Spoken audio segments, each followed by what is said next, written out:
Welcome back. So the day's come, it's MOT day. The day we've all been dreading. Well, I've been dreading, and I know Beck's been dreading. Are we going to be keeping this van, or are we going to be forced into getting a new van? So there's a few things, minor things, that we're a little bit worried about. Or should I say, I'm stressing about because I'm a bit of a stress head. One is the tyres. Now they're all different. When we bought the vehicle, they were all different. But you might remember, if you've seen any of our footage on our other videos, especially some of our France trip, that we had a puncture, and it was this one. We had it fixed, but who knows? Yeah. It was £5 to have it fixed. £5 to have it fixed, so yeah, who knows? So. But yeah, I'll just let Mark take you through the other tyres and why we're a tiny bit concerned. So that one's a Continental. This is says double coin. So the well-known brand of tyres from Las Vegas. So on this side, we've been blessed with a Continental tyre. So this one's the best one, and that was the one we had the puncture in. Concerning us a little bit was this one. It's a budget tyre. However, you can see the previous owner enjoyed driving along the curbs and reversing to the curbs because all the curbs, the labelling of the manufacturers rubbed off. A bit of a Sky Electric track in it. Yeah. So when you feel the steering wheel pulling turn, I think that's the case of it. So that's our first concern. Yeah, we some of the tyre tread looks okay, but I haven't got my tyre depth to measure to gauge. Yeah, so the idea is we're going to fail on the tyres. We was thinking of getting some new tyres at some point anyway, because of the problems that we just said about being all different. So when we collected the van for the first time, after about 2 weeks, it rained. That's unusual for the UK, isn't it? It rains most of the time. This windscreen wiper was leaving a mark across the screen. Hi Mark, hello. So we replaced it, and we used the Bosch ones from Halfords that were in solid gold boxes by the price of them, I think. So a couple of weeks ago, we had the same problem on this one as well, on the driver's side, and that becomes a problem because obviously in the driver's eyesight. So we changed that one as well.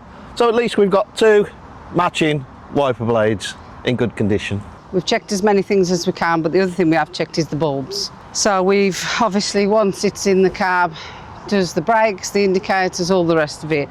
And we have checked every single bulb is fine. So that's at least one thing that we don't have to stress about.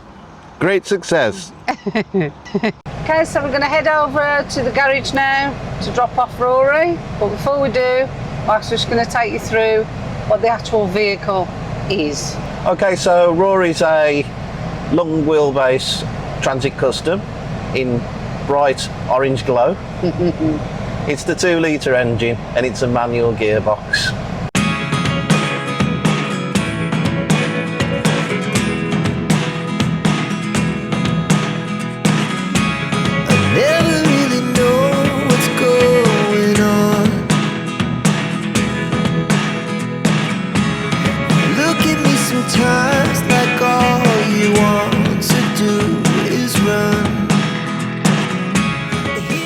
So we're here, guys. Ooh, scared. They've got no fingernails left? Because we haven't had this van long enough to have any, like, what's the word? Like trust, isn't it? Trust. Yeah, that's what I'm after. Any trust in it, you know, when you have a vehicle over time, you get a bit of trust in it, don't you? But we haven't had this car long enough to have that trust, so... I think our last 2 cars as well, which are just normal cars, we were lucky enough that we didn't have them for longer than 3 years, so we didn't have to worry about MOTs. No. But every other car before that, old nails that we used to be driving around in, so we're used to having MOTs and fixing yourself as well. So fingers crossed, because, and do that with us, but because obviously you don't want those extra costs, you know, we're trying to get our lives packed up and live in this van, and we don't want any extra costs. We want it to just sail through. And so that it's always a weird feeling, isn't it? Because you want it to pass the MOT with nothing wrong. Yeah. But if there's anything wrong, you'd rather know about it. You need to be safe. If your wheel's going to come off on the motorway, I think I'd like to know that, and I'd like to have that fixed. You know, rather not be in the vehicle and not that. So we bought our van from the Ford main dealers near to where we live, and the reason why we went back there because you might think us mad because the main dealer prices, but the MOT price is pretty much the same everywhere, to be honest.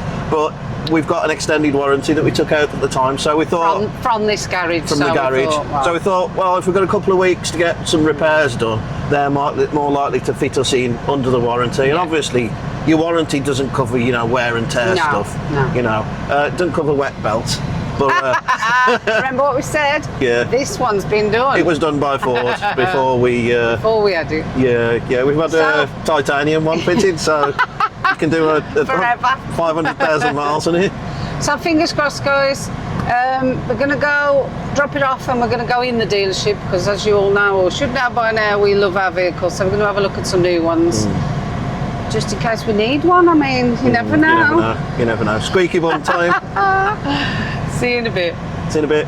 So we've just been and had a look around the new vehicles in the garage. We'll put some footage on now to show you them. The ones they got in were actually electric vehicles, weren't they? Yeah. But they were the sporty ones, you know, the nice ones.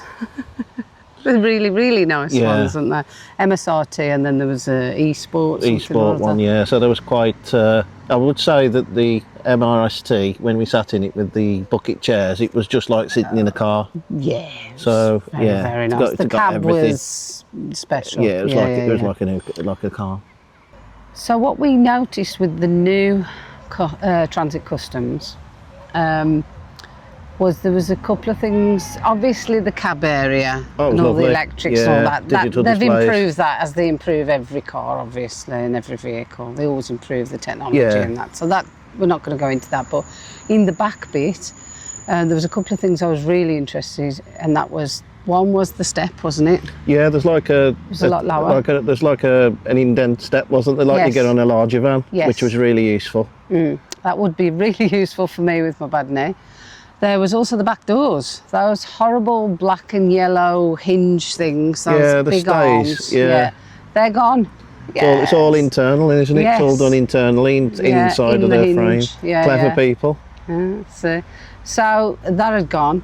The other thing I did like is they'd kept the under seat storage, passenger seat, and the bulkhead had still got that lift up thing with the magnet on. Yeah, that you can. Really useful if you need that. We've kept that, haven't we? Not the bulkhead bit, obviously, but the under seat storage. Yeah. That's another feature that they've kept. Yeah. So I think all in all, from what we saw, it's definitely improved, and they've kept a lot of the things that are good. So I think overall, brilliant. Yeah.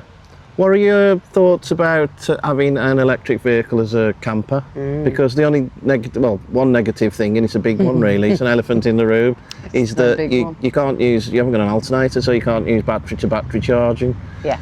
So one thing I did think is that if you could have a charge it when you charge your vehicle, if you get the the correct plug, so you could charge it then, but then that keeps you at a recharging station for too long. It's like a filling station, same thing, isn't it? Yeah. And I think the idea is, especially for us, thinking about us personally, we wanted a van the way we could stay off-grid.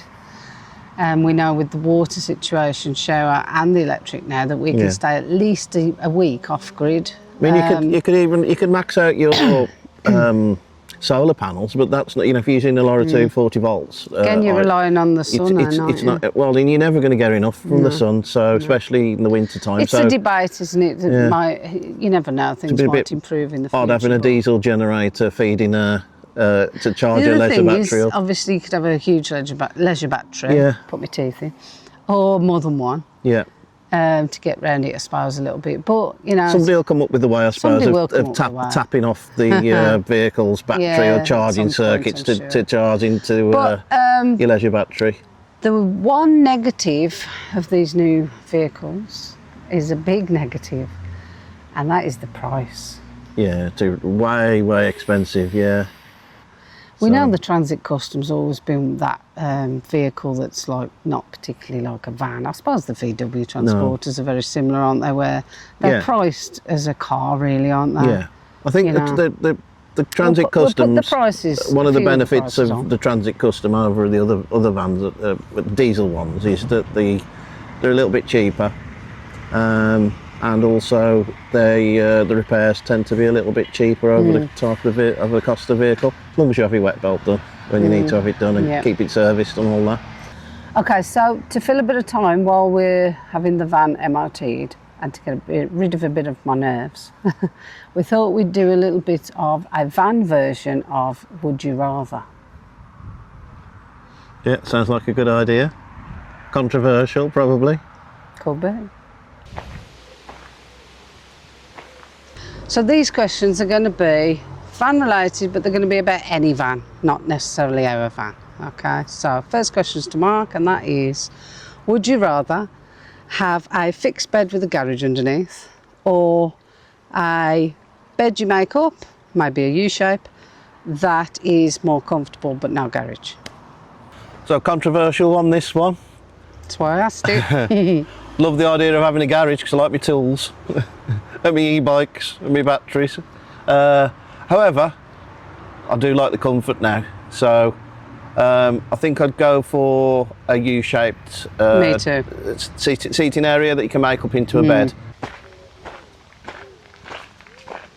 Okay, so the next question to Beck.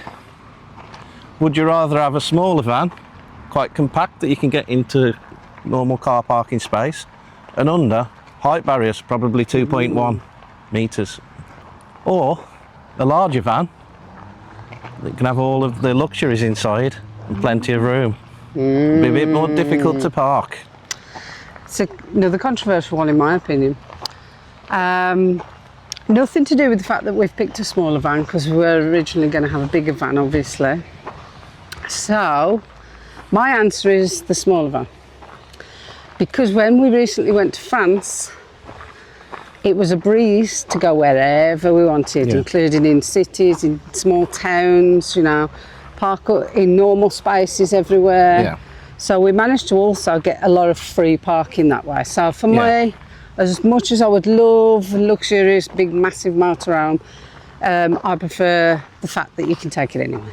Okay, second question to Mark, and that is, would you rather have an all-electric van, or as in gasless, or would you rather have gas in it?